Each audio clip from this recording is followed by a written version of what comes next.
Yang pertama, bersihkan dirimu, asah kemampuan dan rasa rela semelehmu. Yang ketiga, yakinlah bahwa ahimsa, kelembutan itu jauh lebih kuat daripada kekerasan. Yang keempat dan kelima, kamu tidak akan pernah kalah, tapi juga tidak perlu mikir kemenangan, karena ini bukan urusan kalah menang. Kalau visi ini bisa kamu pakai, hidupmu jauh lebih tentram dibandingkan hidup yang kemerungsung model hari ini, yang paradigmanya selalu ekonomi dan uang.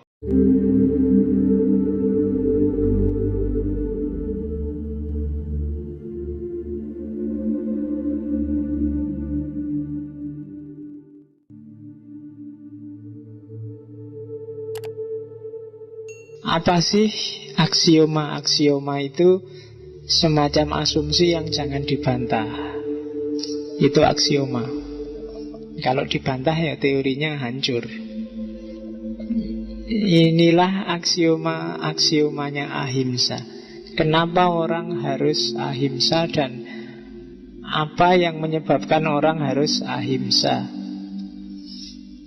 Yang pertama, ahimsa itu mensyaratkan pemurnian dan penyucian diri. Untuk bisa hidupmu anti kekerasan, untuk bisa hidupmu tidak suka dengan konflik, milih kedamaian dan harmoni, kamu harus bersih-bersih dulu. Selama masih banyak kotoran dalam dirimu, tidak bisa. Kamu masih ganas, masih ambisius, masih banyak rasa iri, masih banyak hasrat-hasrat yang terpendam. Tiba-tiba pengen ahimsa, ya bisa sih, cuma nanti pada saatnya akan hilang. Kayak buih, waktu semangat meletup, ahimsa pak saya, damai, saya tidak suka kekerasan saya. Mesti tidak suwe kalau tidak didahului dengan pembersihan diri. Pulang dari ngaji, wis pokoknya aku ahimsa, anti kekerasan. Disalib, dibel motor, wis peduli amat, pokoknya damai. Tidak bisa. Besok pagi mesti keluar lagi watak aslinya. Kenapa? Prosesnya nggak secepat itu. Diawali dari murnikan dulu diri kita, identifikasi hasrat-hasrat. Jangan-jangan masih ada rasa iri dalam diri kita, dibereskan dulu. Ambisi-ambisi yang tidak penting, nafsu-nafsu yang terpendam, yang ngotori HP dan ngotori pikiran, dibereskan dulu. Kayak di Kama Sutra kemarin loh. Kalau sudah nggak kuat, ya kawin no. Jangan cuma membayangkan. Karena bedanya 180 derajat. Ya kan? Kalau belum nikah, nyenggol satu dosanya 1000. Kalau sudah nikah, nyenggol satu pahalanya 1000. Yo, 180 derajat. Makanya kalau sudah ada calonnya, sudah siap semuanya, ngapain cuma dibayangkan. Ya wis, sikat wae. Oke. Biar nggak jadi ganjelan di pikiranmu, malah ngerusak-ngerusak pikiran. Kalau sudah beres kan bersih pikiranmu. Oke, asal nggak punya hasrat lagi, nyari lagi yang lain ini. Ya itu ya rusak, nggak situ ahimsa itu. Kamu bisa ada piring terbang. Oke, yang kedua, ahimsa itu tidak sekedar kemauanmu, tapi juga kemampuanmu dan kerelaanmu. Jadi nggak sekedar, Pak, saya mau anti kekerasan. Mampu ndak kamu dan rela nggak kamu? Anti kekerasan itu ndak gampang loh. Kalau kamu ditabrak orang, kamu dulu yang bilang, oh ya saya maafkan, ndak apa-apa, sampean mesti nggak sengaja. Itu anti kekerasan. Kalau kamu dimaki-maki orang, oh ya saya minta maaf, mungkin saya yang salah. Paling tidak kan saya bikin kamu marah-marah, itu ahimsa. Jadi nggak lihat konflik, nggak lihat kekerasan.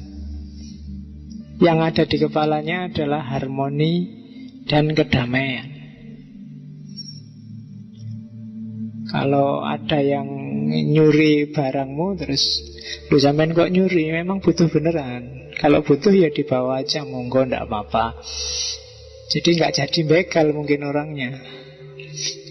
Mas, motornya mana? Oh, butuh tuh sampean. Wah, bawa silahkan motornya. Ini STNK-nya.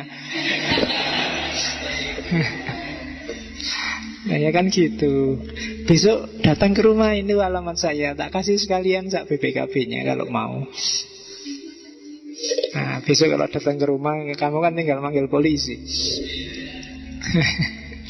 Ya kan gak jadi gegeran. Daripada kamu bertahan, wassalam kelangan nyawa. Memangnya orang begal bisa dilawan. Ahimsa, anti kekerasan ben selamat. Ada kerelaan, ada kemampuan. Keras lawan keras, maka siapa yang lebih keras dia yang menang. Mungkin begalnya kalah, mungkin kamu yang kalah, tergantung siapa yang lebih keras. Tapi kalau ahimsa, tidak ada yang kalah. Dan tidak ada yang jatuh. Jatuh dalam arti, ya kayak begal tadi loh. Kalau dia mau begal, terus mbok kasih aja kan dia nggak jadi berdosa. Kekerasan juga nggak terjadi. Semuanya safe, aman. Nggak jadi urusan polisi, kamu nggak perlu nyangoni polisi, nyangoni jaksa, nyangoni pengacara, urusan beres. Tapi kalau kekerasan, salah satu jatuh.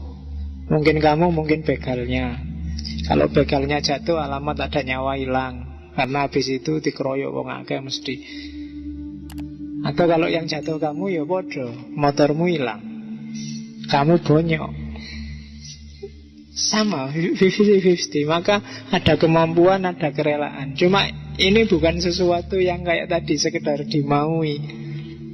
Sekedar kamu nanti pulang ono begal tenan mbok praktekin. Ndak. Ada kemampuan, kerelaan. Jiwa yang nek basa Jawane sudah semeleh. Ndak ada ambisi lagi di sana. Dunia sudah nggak menarik, nggak ada satupun yang bikin terikat. Baru orang bisa ahimsa. Tapi kalau kamu masih banyak jatuh cinta dengan dunia, dalam hal apapun, susah untuk ahimsa. Karena kalau kecintaanmu diambil orang, mesti rame. Tidak bisa damai. Disebut di prinsip aksioma yang ketiga, ahimsa pasti menang menghadapi kekerasan. Karena kekuatan ahimsa itu lebih besar daripada kekuatan kekerasan. Ini filsafat timur yang bisa ngomong. Kelembutan itu lebih unggul daripada kekerasan. Keras itu gampang patah, gampang pecah. Tapi kalau lembut enggak. Kalau lembut lentur, tahan lama. Sabuk itu lentur, maka enggak gampang putus. Tapi gelas ini keras, maka dia kalau jatuh pecah. Orang yang keras pun hidupnya jauh lebih berat, lebih susah adaptasi. Tapi orang yang lentur, gampang adaptasi, hidupnya mungkin lebih panjang bahagianya, umurnya lebih dawa. Kelembutan mengalahkan kekerasan. Makanya Al-Quran sering saya bilang, di pesan intinya kan, mungkin kamu malas memahami Quran, baca aja kata-kata paling tengah dari Al-Quran. Falyatalattaf, lembutlah, lenturlah, jangan keras. Kalau keras kalahmu cepet. Terus yang keempat, bahkan ini sebenarnya nggak urusan kalah mengalahkan. Kalau kamu ahimsa, kamu tidak akan ketemu kalah. Kenapa? Karena kamu tidak butuh menang-menangan. Orang yang tidak pingin kalah kan tidak bisa menang. Orang yang tidak pingin menang kan tidak bisa kalah. Kalah menang itu kan dalam perlombaan, kompetisi. Dan kompetisi itu kekerasan. Kalau orang yang tidak ikut kompetisi kan tidak ada kalah menang.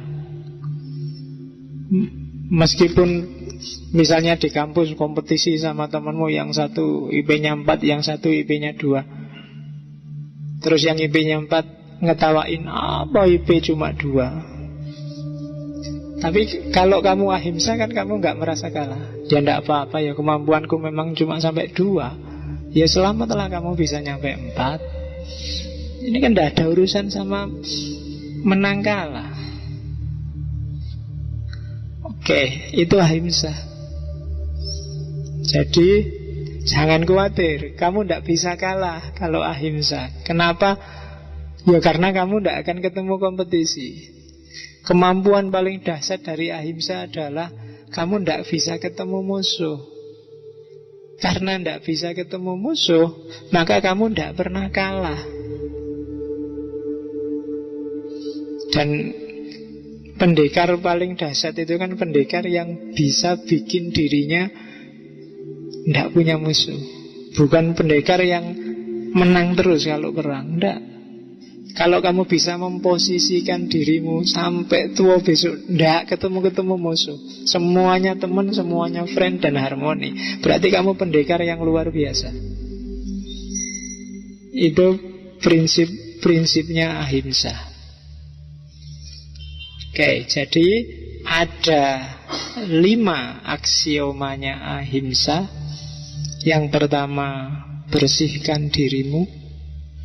Asah kemampuan dan rasa rela semelehmu. Yang ketiga, yakinlah bahwa ahimsa, kelembutan itu jauh lebih kuat daripada kekerasan. Yang keempat dan kelima, kamu tidak akan pernah kalah, tapi juga tidak perlu mikir kemenangan, karena ini bukan urusan kalah menang. Kalau visi ini bisa kamu pakai, hidupmu jauh lebih tentram